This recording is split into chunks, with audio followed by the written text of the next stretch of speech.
Hello students, welcome to my channel. I hope सब कुछ बहुत अच्छा चल रहा होगा, पढ़ाई भी बहुत अच्छे से चल रही होगी। सो हमारे पास एक न्यूज़ आई है कि हमारे पास डेट्स आ गई है एग्जाम्स की, जो हमारे 1 से लेकर 17 तारीख है, जिसके अंदर डायरेक्ट टैक्स के पेपर में हमें 3 दिन एक्स्ट्रा मिल रही है, एक्स्ट्रा टाइम हमें उसके अंदर मिल रहा है। तो मैं आपसे कुछ बातें डिस्कस करना चाहता हूँ, कुछ स्ट्रैटेजी डिस्कस करना चाहता हूँ जो आपको मदद देगी आपकी स्ट्रैटेजी बनाने में। कुछ एनालिसिस बनाइए, आप उसको ध्यान से देखना, लास्ट तक देखना, आपको बहुत हेल्प मिलेगी। तो मैंने इसको तीन पार्ट में डिवाइड कर दिया गया है। पहला मैंने 6 12 6 हमारे पास जो एग्जाम के टाइम में जो पढ़ने के लिए टाइम जो हमारे पास अवेलेबल होता है उसको कैसे यूटिलाइज करें। दूसरा पार्ट क्वेश्चन जो आपके मन में आ सकते हैं उसके ऊपर डिस्कस करा गया, और तीसरा पार्ट है हमारा स्वॉट एनालिसिस के ऊपर। तो पहला जो पार्ट है मैं सबसे पहले आपसे वो बात कर रहा हूँ। ठीक है जी, सबसे पहले आपको बता दूं कि हमारे पास 106 दिन बचे, आज से 3.5 महीने पूरे बचे हुए हैं। डन।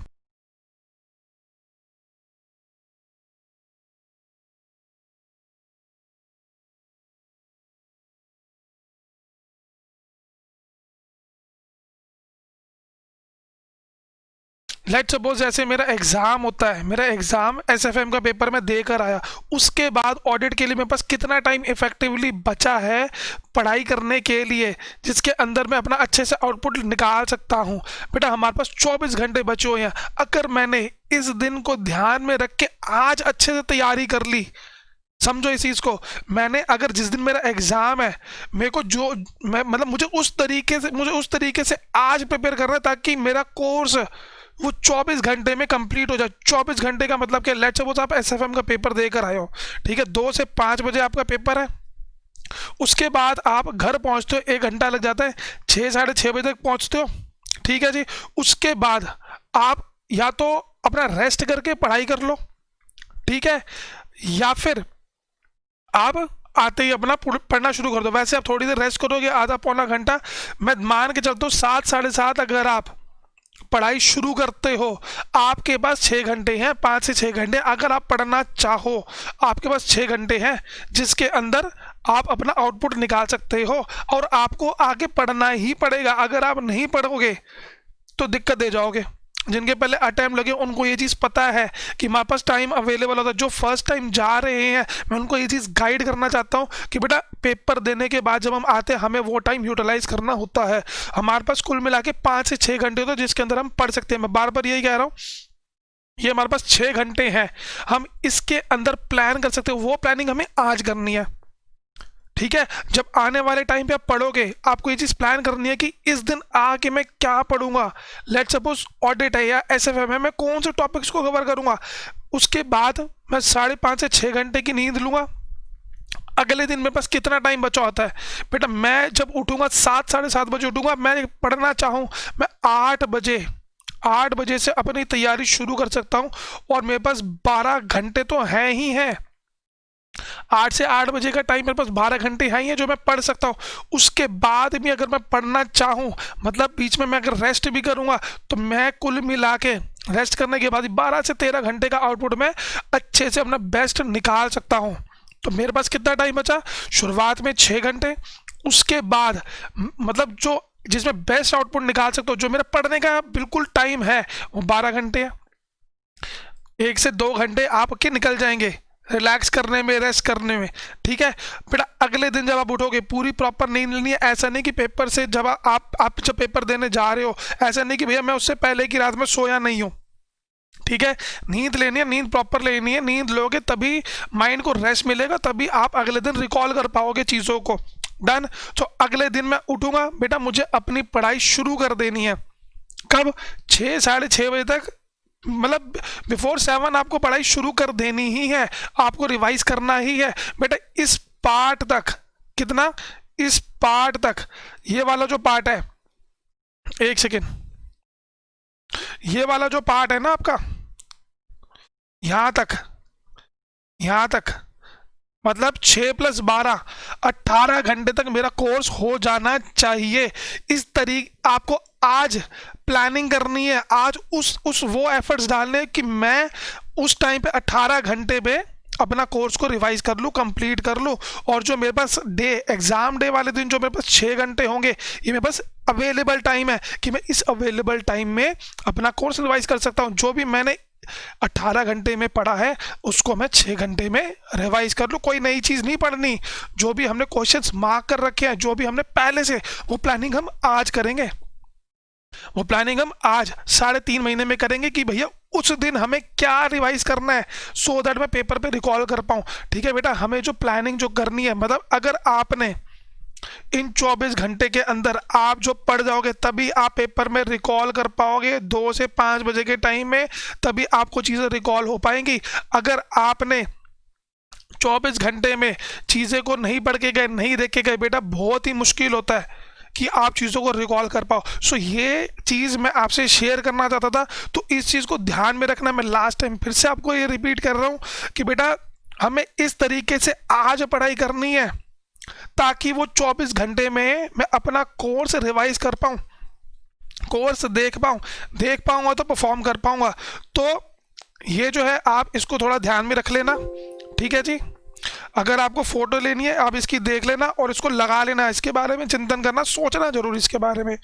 ठीक है, नेक्स्ट चीज बेटा आपको अपनी, ठीक है जी, स्ट्रेंथ, वीकनेस, अपॉर्चुनिटी और थ्रेट के बारे में सोचना है। स्ट्रेंथ का मतलब क्या है? जिस सब्जेक्ट में मेरी कमांड है, जो सब्जेक्ट मेरा स्ट्रांग है बेटा, उसमें तो एग्जाम्पशन आनी ही चाहिए। उसको और स्ट्रांग बना दो कि जिसमें मैं इतना स्ट्रांग बना दूं कि मेरी एग्जाम्पशन आ जाए। वीकनेस वाला पॉइंट क्या चीज़ है? मुझे पता है कि यार ये जो है मैं पास हो जाऊंगा, लेकिन मेरे जो नंबर हैं वो एग्रीगेट नहीं बना पाएंगे, जैसे 40 मतलब 40 to 45 के बीच में। तो बेटा उसको इतनी मेहनत करनी है कि वो सब्जेक्ट मेरे को दिक्कत ना दे एग्रीगेट बनाने में, उसमें मैं थोड़ा एक्स्ट्रा एफर्ट कर दूं कि मेरा क्या चीज़ हो जाए, मेरा 50 या उससे ज़्यादा स्कोर आ जाए, मेरे को एग्रीगेट में दिक्कत ना करे। अपॉर्चुनिटी का मतलब क्या है बेटा? अपॉर्चुनिटी में आपको स्मार्ट वर्क प्ले करना है।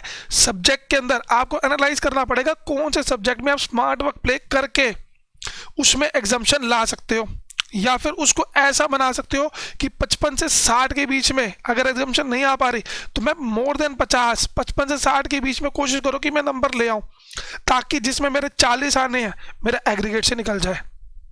समझ रहे हो इस बात को? अगला आता है थ्रेट।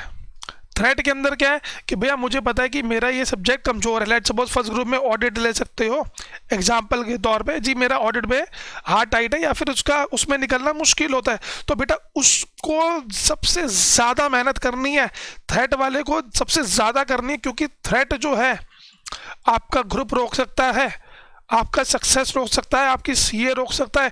तो इसको तो जिसमें आपका थ्रेट है उसको सबसे पहले कवर करो, उसको डेली बेसिस पे देखो, एटलीस्ट एक एक क्वेश्चन लगाते रहो, या थ्योरी है अगर थ्रेट आपका तो डेली बेसिस पे उस मतलब उससे तो उस सब्जेक्ट से आपको दोस्ती करनी पड़ेगी अगले 3.5 महीने, ताकि वो आपको ना रोके। ठीक है बेटा, अगला पॉइंट, हाँ जी, मैं सिंगल ग्रुप दूं या बोथ ग्रुप दूं? बेटा इसके ऊपर मैंने अलग से वीडियो बना रखी है, आई बटन में, डिस्क्रिप्शन में भी आपको मैं दे दूंगा, आई बटन में भी आ रहा होगा।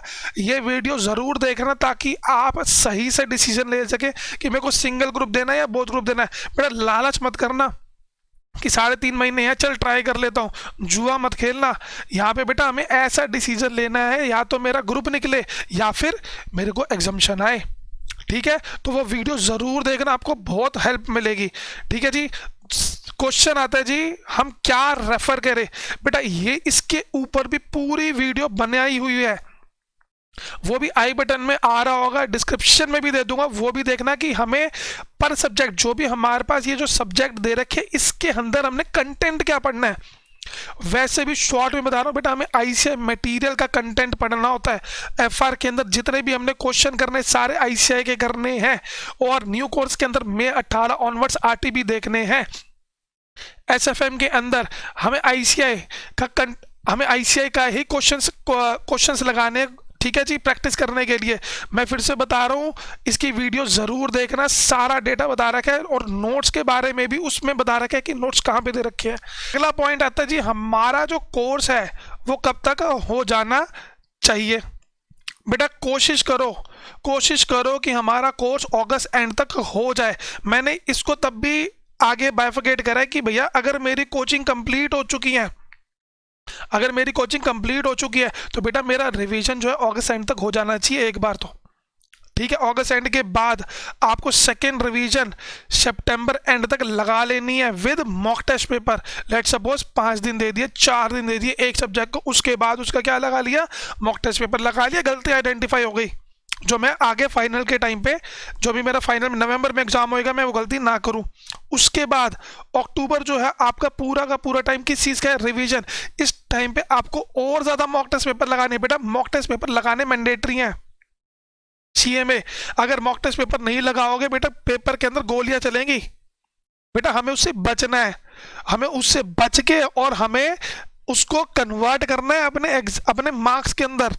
10 से 15 नंबर जो है एक्स्ट्रा आप ले आओगे। बच्चा जो रुकता है वो 185 से 200 के बीच में रुकता है मेजरली। मॉक टेस्ट पेपर लगाओगे, प्रेजेंटेशन इंप्रूव होगी, सिली मिस्टेक्स आपको पहले आइडेंटिफाई हो जाएंगी और उसको आप फाइनल में नहीं करोगे। डन है। अगर आपकी कोचिंग कंप्लीट नहीं हुई है, अगर आपकी कोचिंग कंप्लीट नहीं, लेट सपोज आप सिंगल ग्रुप दे रहे हो, एक कोचिंग नहीं हुई है, 2 कोचिंग कंप्लीट नहीं हुई है, बोथ ग्रुप्स में आपका कुछ कोचिंग जो है 2 सब्जेक्ट की नहीं हुई, बेटा इस टाइम पे रेगुलर कोर्स पे मत जाना। इस टाइम पे क्रैश कोर्स को ऑप्ट करना और स्टडी मटेरियल पकड़ लेना आईसीआई का, ठीक है जी। आईसीआई का मटेरियल पकड़ लेना, क्रैश कोर्स किसी का भी ले लो और आईसीआई से अपनी तैयारी को पक्की कर लो। मटेरियल कौन सा रेफर करना है हमने, आईसीआई मटेरियल का। और कोई मटेरियल रेफर करोगे बेटा कोई गारंटी नहीं है।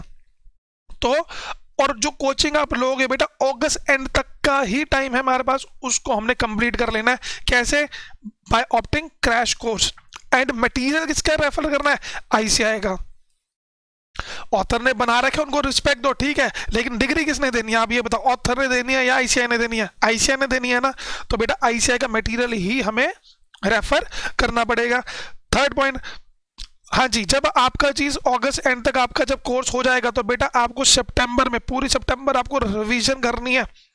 हो सके तो साथ में उसका मॉक टेस्ट पेपर लगाना, जैसे पहले बताया कि भैया 4 दिन पढ़ लिया, 5 दिन एक सब्जेक्ट पढ़ा, उसका मॉक टेस्ट लगा लिया, या फिर कुल मिला के 12 से 15 दिन में 2 सब्जेक्ट पकड़ लिया। अगर सिंगल नहीं पढ़ सकता, 2 सब्जेक्ट पकड़ लिए, जैसे ही कंप्लीट हो गया इनका मॉक टेस्ट पेपर लगा दिया। और अक्टूबर में बेटा मैं फिर से बता रहा हूँ आपको minimum 2 series mock test paper की लगानी ही है। अपनी एक हैबिट बना लेना, एक रजिस्टर मेंटेन कर लेना मॉक टेस्ट का, आईसीआई से डाउनलोड कर लेना मॉक टेस्ट पेपर, 2 से 5 बजे के बीच में पेपर दे देना, अगले दिन उस रजिस्टर को सजेस्टेड से मैच कर लेना, आपको अपनी गलती आइडेंटिफाई हो जाएगी। अगर आपका माइंड पे कंट्रोल नहीं है, अगर आप इस सिस्टम से नहीं कर सकते तो बेटा मैंने डिस्क्रिप्शन में लिंक भी दे रखा है, आप मॉक टेस्ट की सीरीज ज्वाइन कर सकते हो and that will be check by all India rank 1, और आपको गाइड भी करेंगे, कोई भी दिक्कत होगी आपको फोन करके बताएंगे भी, ठीक है जी। नाउ ये चीज मेरी तरफ से थी। अगर आपको कोई भी क्वेश्चन पूछना है, कोई भी आपको डाउट आता है, आप मुझसे कनेक्ट हो सकते हो, मैं आपको हेल्प करूंगा। मेरा व्हाट्सएप नंबर डिस्क्रिप्शन में दे रखा है, आप अपना नाम और अपनी सिटी मेरे को मेंशन कर देना, ठीक है जी। All the best and take care.